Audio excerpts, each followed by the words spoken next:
Günaydın arkadaşlar. Alemin ve ailenizin en değişik kanalına hoş geldiniz. Myanmar'dayız, Yangon'dayız. Aileme gitmeye çalışıyorum ama hala henüz gitme yöntemi bulamadım. Durumlar benim sandığımdan çok daha kötüymüş. Oraya şu an ulaşım yok. Ve orada şu an çok kötü çatışmalar var. Ailemin hemen yakınında daha dün çatışma olmuş ve bana hani fotoğraf gönderdiler. Durumlar kötü. Myanmar için durumlar sandığımdan çok daha kötü ve ailem de şansı bu olayların en kötü yaşandığı noktalardan birinde. Çin eyaleti var burada. Pavuk diye bir bölge orada ve maalesef şu an durumlar çok kötü. Ülkede de durumlar kötü abi. İnternet çok yavaş. 4 GB, 4,5 GB'lık bir video yüklemeye çalışıyorum. Herhalde 1,5 gün oldu şu an. Facebook yok, Instagram yok. VPN'lerle belki çok zor girebiliyorsunuz ama onlar da yani geriye gidiyor. Zaten elektrik sürekli kesiliyor. Yani yarım saatte bir kesiliyor. Jeneratör devreye girerse giriyor, girmezse girmiyor. Su yok, yıkanamadım yani. 3 tas su akıyor, ondan sonra su bitiyor. Kafamda şampuanla kaldım. Şu an Myanmar, yani kendi adıma anlattığım bu rahatsızlıkları aslında Myanmar'dan anlatıyorum. Kahvaltı dahil 18 euro mu ne? Bir hostelde kalıyorum. Verdikleri 3 dilim karpuz ve bir yumurta. Hayatımda bu kadar pahalı bir hostelde kalıp da bu kadar kötü kahvaltısı olan bir yerde hiç görmedim. Bekleyeceğim burada. Yani suyla tuttuktan bir şekilde haber alıp bir şekilde onlara ulaşana kadar bekleyeceğim. Ben oraya gidemeyeceğim gibi. Şu an burada kontaklar kuruyorum. Oradan o insanları buldurmaya çalışıyorum. Tüm masraflarını karşılayıp o terör bölgesinden çıkartıp güvenli alana alıp ben de onları güvenli alana gitmeye teklif edeceğim. Bakalım. Şimdi bir tane burada pazar varmış. Sabahları kuruluyormuş. Kahvaltımızı yapalım, pazara gidelim. Ülkede sadece bu hostel var. Şaka gibi. Sadece bu hostel var ve 18 euro alıyorlar. Abi hani imkan olmayabilir anladım ama hani pis olamazsın abi, 18 euro alıyorsun. Tam kahvaltın da dandik olsun, onu da anladım da abi yani banyoyu temizle, tuvaleti temizle abi. Hani su tut, bir şey yap. Gerçekten hayatımda bu Malezya'da, Tayland'da, Kamboçya'da falan, Laos'ta falan bu paralara böyle sonsuzluk havuzundaki hostellerde, otellerde kalırdık. Tamam, ülkede imkanlar az ama imkanlar az da buranın kirası da 10.000 dolar değil ya. Kira da düşüktür. Fırsatçılık yapmışlar abi resmen. Şimdi biraz da geç kaldım, 9.30 oluyor. Çin mahallesinde bir tane pazara gidiyoruz. Ama bu pazar biraz ekstrem. Hayvanların, canlıların satıldığı bir pazar. Daha önce de dünyanın en ekstrem pazarını ben gezmiştim yine. O da Endonezya'nın Sulawesi adasındaydı. Papua Yeni Gine'ye giderken de YouTube ona engel koydu. Belki önünüze düşmemiştir. 2 sene oldu. İsterseniz gidip onu izleyebilirsiniz. Gerçekten dünyanın en ekstrem pazarına gittim direkt. Yani nasıl hayvanlar satılıyordu, neler yiyorlardı, aklıma hayalim şaşmıştı. Abla hepsini elledin. Zaten yeterince hijyenik değilmiş gibi. Tatlı bir şey gibi şeyler.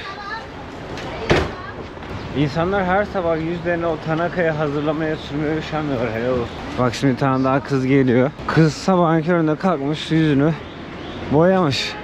Evet, hayatımda Tanaka'nın ve Betelnat'ın en çok kullanıldığı ülke kesinlikle burası. Gördüğüm. Abi gerçekten Yangon'un bu bölümü ne kadar ilginç ya. Binaların dizilişi.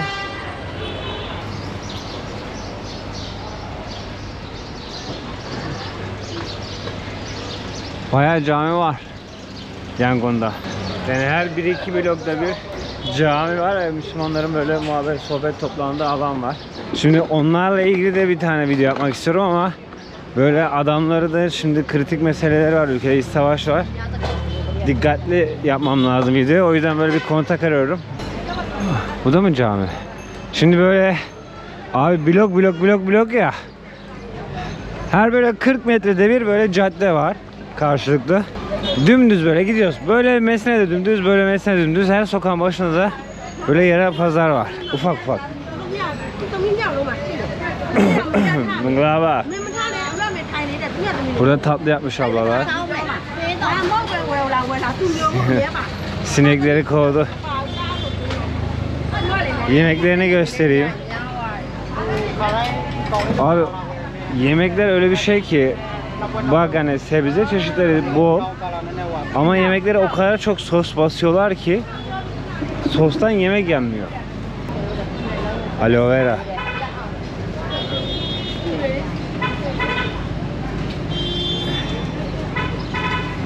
Bu insanlar güzelliklerini seviyor.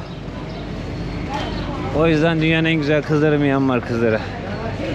Tabi denk gelirseniz. Yani güzeli çok güzel de çoğunluğu değil. Diğer Asya ülkeleri gibi değil diyebilirim. Meyve çeşitleri var ama diğer yerlere daha fazla. Nglava. Ben 3-4 sene önce Asya'ya gezdiğimde bu kadar çilek görmüyordum. Acaba buralara yeni mi böyle türedi çilek? Aa, abla tatlı yapıyor. Bilmem. Doların 1/4 diyebiliriz. Muz yaprağına yine tatlı matlı sarıyorlar. Burada muz yaprağı azık çantası gibi düşünün. Biz bir tane temiz market bulduk, onu gezelim. Biraz sonra gideceğimizde zaten eğer hala açıksa, geç kalmadıysak iğreneceksiniz. Aa, Tanaka bu işte. Bu yüzlerine sürdükleri şey, bunu sulandırıyorlar böyle. Ondan Nglava. Sulandırıyorlar, ondan sonra suratlarına sürüyorlar. Aa, bunu da sulandırıyorlar işte. Mesela onu alıyorlar. Buraya su damlatıyorlar. Ondan sonra böyle yapıyorlar ağacın dalını. Ondan sonra bu da krem gibi bir şey oluyor. Nglava. Tek seferlik yemeklikler, baklavagiller.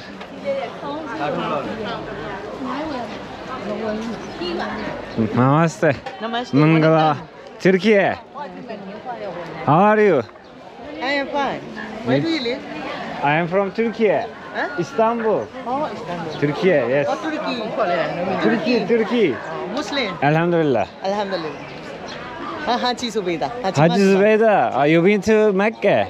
Yes. Maşallah, maşallah. 29 state, Baberam ship. I stay. Ah, are you living in Yangon, right? Yes, Yangon. I see Yangon, many Muslim people living. What do you think? How many people living in Yangon? How many Muslim people living in Yangon? In Yangon. 1,000, 100,000. 6,000 near. 6.000 mal. Almost over. Many? Yes. Oh, maşallah. This Yeah. is Baberam Township. Beberan Township. Township. Here, This is Ayon Bazaar. Tizuba. That is. Tizutun bahri. Thank you very much. Assalamualaikum. Wa aleyna aleyküm selam. Thank you.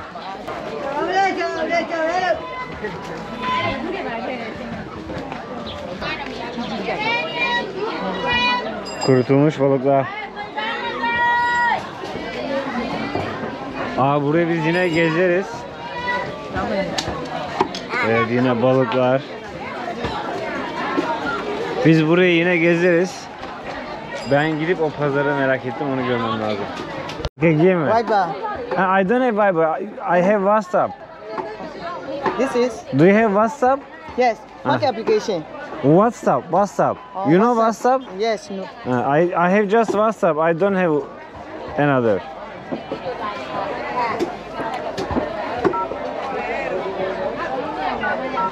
What application? No. What apps are? WhatsApp. Oh, WhatsApp. Yeah. Okay. My name is Mehmet. Oh, damn You it. can Yes. record. Mehmet. Yes. Not call now because my Turkish number. Yes. Do you know WhatsApp like this? WhatsApp. Oh, yes. This is This is my WhatsApp number. no. I don't have Viber. No. Messenger.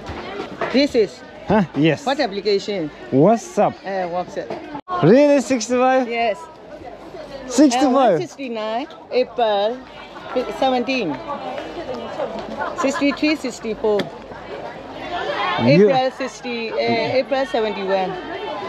you birds. Yes. 70, 74 man.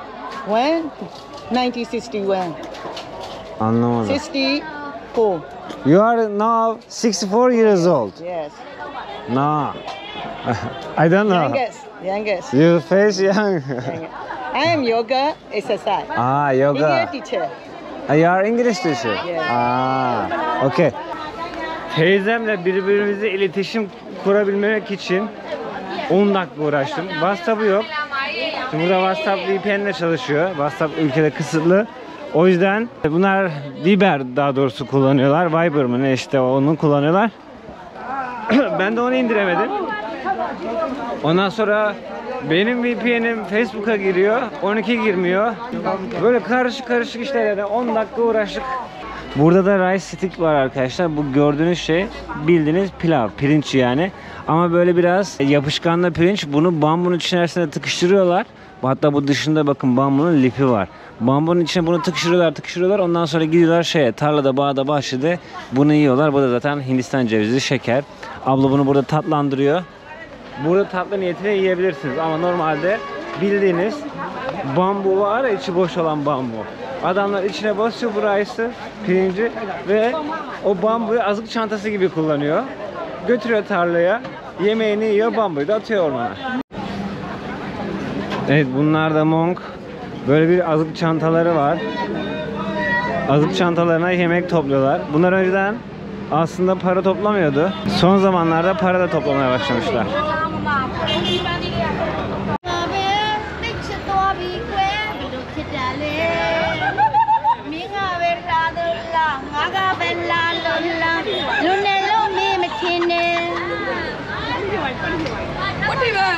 Mangala. Tizutum bari. Evet. Ekstrem pazara geldik ama çok da ekstrem bir şeyler var mı çözemedim. Burada yine kurutulmuş balıklar var. Burada istiridye mantarıyla yumurta var. Ablam ayıklıyor bir de bunu, bak yemekliğe hazır hale getiriyor. Eline 3-5 tane sebze kopartan gelmiş burada. Zaten toplasanız hepsini şu tezgaha 4-5 dolar eder etmez bütün gün çalışacak da 4-5 dolar kazanacak. Aa. Bu ne? Bunu daha önce gördüm, hatırlamıyorum. Turp gibi. Mini turp. Allah Allah. Burada yine tatlılar var. Dünyanın en şanslı milletiyiz arkadaşlar. Gerçekten Türk mutfağı ayrı bir dünya ya. Kurutulmuş etler. Kurutulmuş balık da var. Bunların yarı turşuları. Evet. Ciğer, et. Bu adamlar, Myanmarlılar yine var ya. Yani eldeki imkanlarına göre hijyenik takılmaya çalışıyorlar. Ülkenin imkanları bu kadar. Adamlar ne yapsın? Evet, domuz ayağı, bağırsağı, totosu, motosu, dili, kuşağı. Evet, balığın kafası. O yumurta nasıl o hale gelmiş ya? Ben pazara en baştan en sona kadar gezdim. Burada güzel bir pazar. Gösterebilirim. Ama benim aradığım pazar bu pazar değil. Biz ekstrem bir pazar aradık. Orada yarasa, fare, belki köpek, emin değilim, satılan bir yer vardı ama burada satılmıyormuş. Şimdi esnafa sordum, fotoğrafları gösterdim. Abi burada yok dedi. Abinin birisi bir yer tarif etti. Oraya doğru gidiyoruz. Ha? Bana de. Abi şu an resmen döndük şey arıyoruz ya. Yarasa arıyoruz. Şimdi bir yere gelmiştim. Bunlar da dedi ki bu pazar değil, bir sonraki pazar dedi. Şimdi oraya gidiyorum. Kanadını kesmiş galiba abla. Hayvan da uçamıyor, ne yapsın, böyle elde ayakta geziyor, bak gelen çocuğa bak. Ah arkadaşlar, yoruldum vallahi ya. 3 mil yürüdüm yani, artık Myanmar'da olduğumuz için mil hesabı yapıyoruz. Yani böyle yarasa, kedi, köpek, fare marenin satılıp yendiği yerler vardı, bulamadım. Yani varmış dendi, bulamadım. Ne yapalım, biz de normal pazara çevirelim videoyu. Gerçi bu normal pazarda normal pazar değil ya. Bakalım neler var pazarda. Şey ilginç. Müslümanlarla mesela Budistler yan yana dip dibe satış yapıyorlar. Şu tezgahta domuz eti varken burada normal helal kesim Müslüman eti var.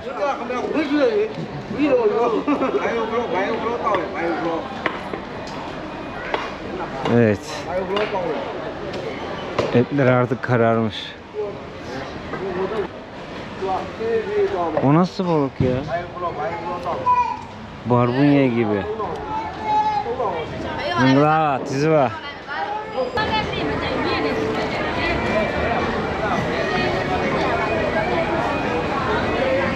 Evet, biraz böyle canlı deneyim yaşatmak için böyle sessiz yürüyeceğim. Bu arada kurutulmuş mantarlar var. Hi, how are you? Yine bir dünya balık ürünleri. Abi bu balık ürünleri pazarda kilosu 1 dolar 2 dolara satılıyor. Biz niye alamıyoruz? Etrafımız sularla çevrili. Bizde niye yok jumbo karides? Buradaki en fakir adam bile jumbo karides yiyor.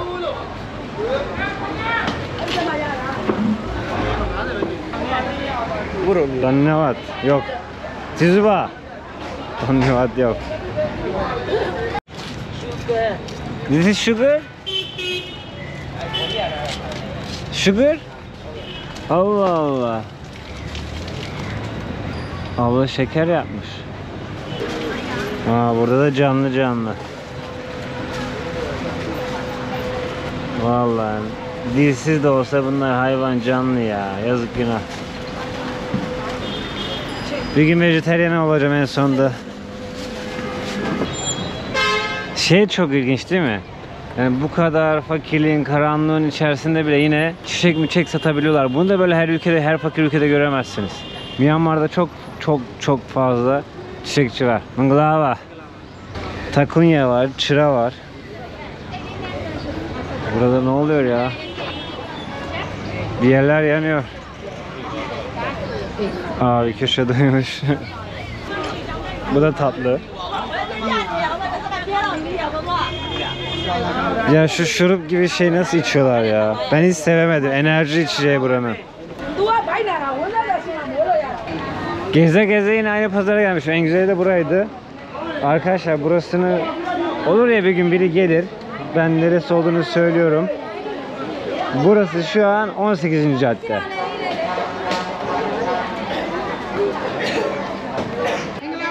What? This is chicken? Chicken.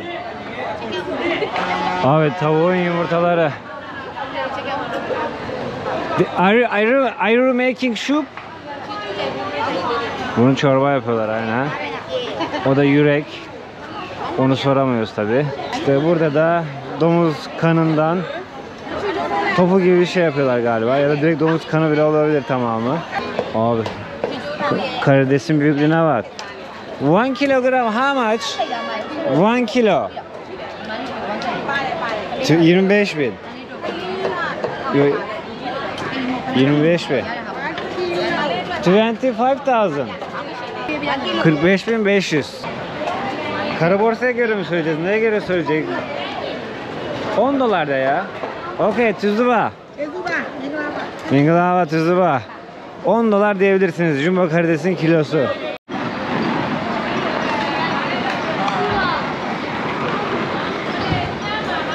Okay, 1 cup how much? 1 cup how much? Okay. Alıyoruz. 2000. 15 lira. Bunu yemeğe de katıyorlar abi ya da böyle normalde yiyebiliyorsunuz. Ben zaten ağzına kadar doluydu bir de üstüne iddia verdi. Tizuba. Şurası yarım dolar. Bu ne lan? Etin kuyruğu var. Biz demin de görmedik mi bunu? Kuyruğu görmedik demek ki. Lan balığa bak, koca balık sokakta yüzüyor.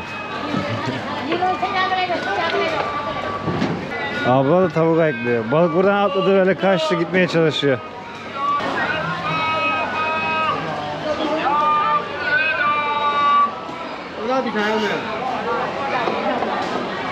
Manglava. Sabah saatlerinde her yer pazar dolu ya. Bütün şehir pazar dolu. Yoldakilerin yarısı pazarcı zaten. Ana şunun güzelliğine. Manglava. Kız. Manglava. Aa bak burada mavi yumurta var. Bu mavi yumurta. Myanmar benim ilk göz ağrım ya. Myanmar gerçekten dünyaya açılmaya bekleyen çok inanılmaz bir ülke. Bakın yani kilise, Hint tapınağı, Budist tapınağı, cami, sürekli böyle her adımda bir bunlar karşınıza çıkıyor. Ben geçen bölümü izleyenler varsa Myanmar'ı son 200 yılını özellikle anlatmışım ama aslı bir mevzuya değinmeyi unutmuştum. Aslında hem Doğu bloğunun hem Batı bloğunun çatıştığı bir yer. Yani hem Çin hem Amerika'nın burada üstünlük kurma çabası var. Şimdi biraz siyaset gibi ama çok da fazla siyasete girmeden hemen anlatmak istiyorum.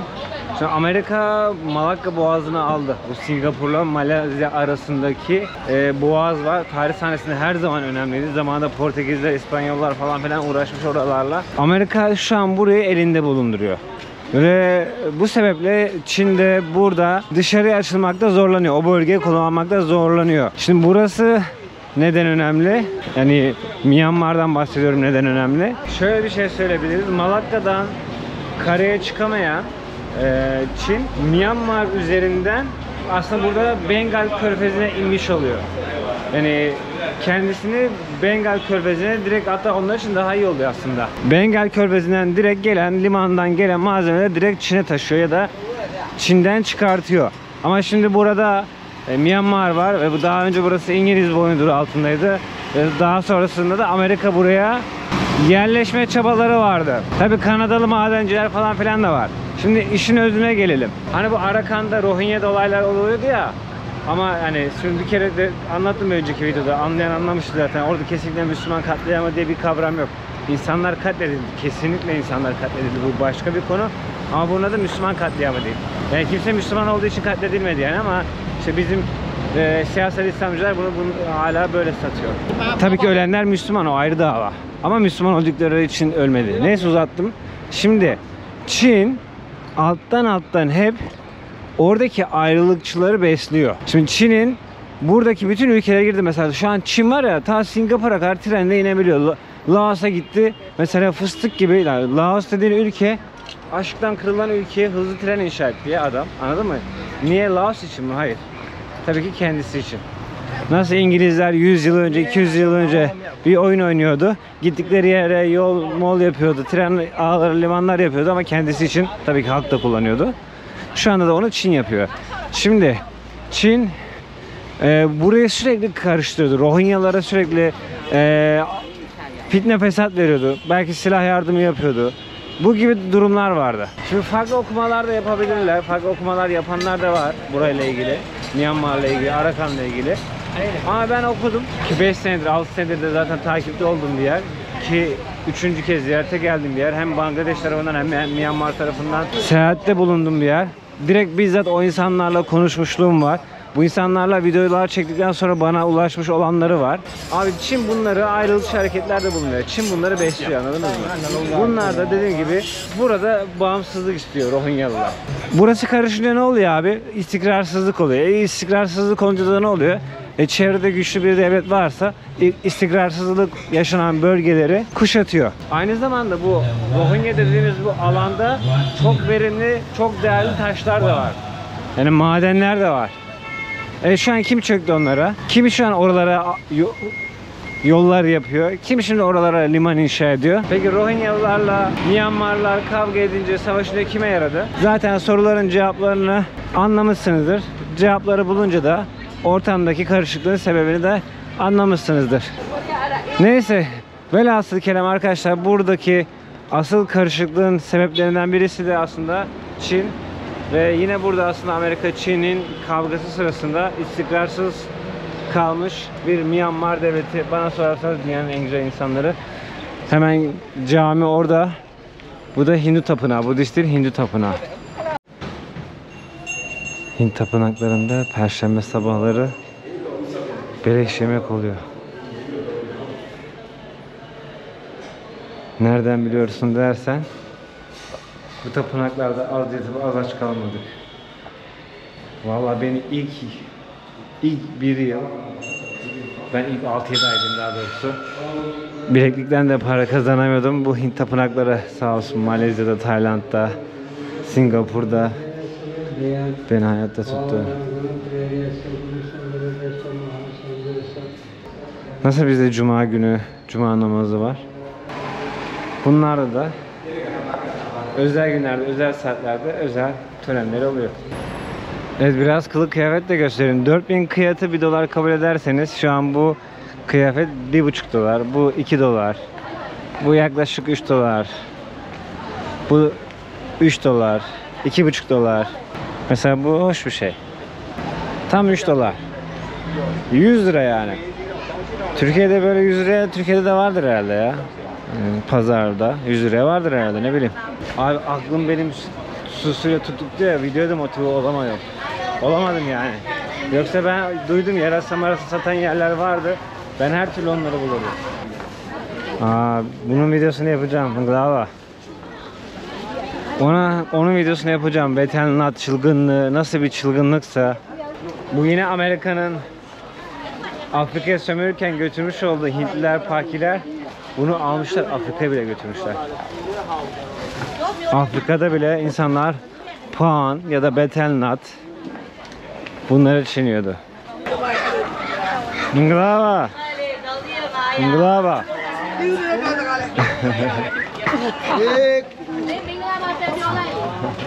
Glava, glava. Thank you, Tüzüva. Türkiye. Türkiye. Türkiye. Görüşürüz. Bir tane Müslümanla bir tane Budist alışveriş yapıyordu da. Teyze herkese agresiflik yapıyor. Abi hostelimi değiştiriyorum şu an. İnanılmaz kötü bir hostelde kalıyordum ya. Hem de yani şey veriyorum. 20 dolar veriyordum. Yes bro. Where are you? Okay, I'm coming. Sorry, Tizuba. Şimdi abi yine gideceğim otel. 1 dolar fazla vereceğim. Ama nasıl bir yere gidiyorum bakın. Şimdi taksiyle 1 dolar vereceğim. Otelde 1 dolar fazla vereceğim ama. Nglaba. Şu an gideceğim yerle 10 kişi bir odada bok gibi bir yerde, affedersin. Çok özür diliyorum. Hayatımda bu kadar yüksek para verip de bu kadar bok gibi bir yerde kalmadım hiç. Aynı paraya şu an 2 mil ötede, 1,5 mil ötede hatta bir yatta kalacağım. Yani 18 dolara yatta kalmaya gidiyoruz. Bakalım nasıl bir yer. Abi bildiğiniz yat kulübüne geldik. O değil de yani şu uygulamalar neden bizde yok ya? Gerçekten neden yok abi, hani niye yasak? Bak ne güzel. Kaçta bineceğim, kaçta ineceğim, her şey belli ya. Buradan hükümetteki ve İstanbul Belediyesi'ndeki yetkililere selam olsun. Evet, otelimi size göstereyim. 20 dolar. Burada ayna yok. Burada harita var. Dünya haritası. Böyle sanki Pireres'in çizdiği gibi bir harita var. Denizcilerin kullanacağı tarzda. Burada yine böyle bir deniz feneri gibi bir şey var. Bakır kaplamalı. Klima bunun içerisine gizlenmiş. Kenarlarda yine lambalar var. Bunların ayrı ilginç açacakları, tutacakları var. Böyle bir saatimiz var. Bu ne derseniz fıçı. Bu fıçı buzdolabı. Aynen. Bildiğiniz buzdolabını fıçıdan yapmışlar. Burada elektrikli bir şömine var. Şu an yanmıyor. Nedenini bilmiyorum. Böyle o da. Tuşlar da yine ilginç. Aslında bizim eski köy evleri de böyleydi. Tuvalet, banyoda böyle. Şu an bir geminin içindeyiz bildiğiniz. Bu bölüm buraya kadardı. İzlediyseniz teşekkür ederim. Beğenirseniz, yorum yaparsanız da sevinirim. Şimdi burada Türkçe bilen bir Myanmarlı arkadaşa gideceğim ve bugün Cuma Müslümanları ziyaret edeceğiz. Bir sonraki bölümde izleyeceksiniz. Hoşçakalın.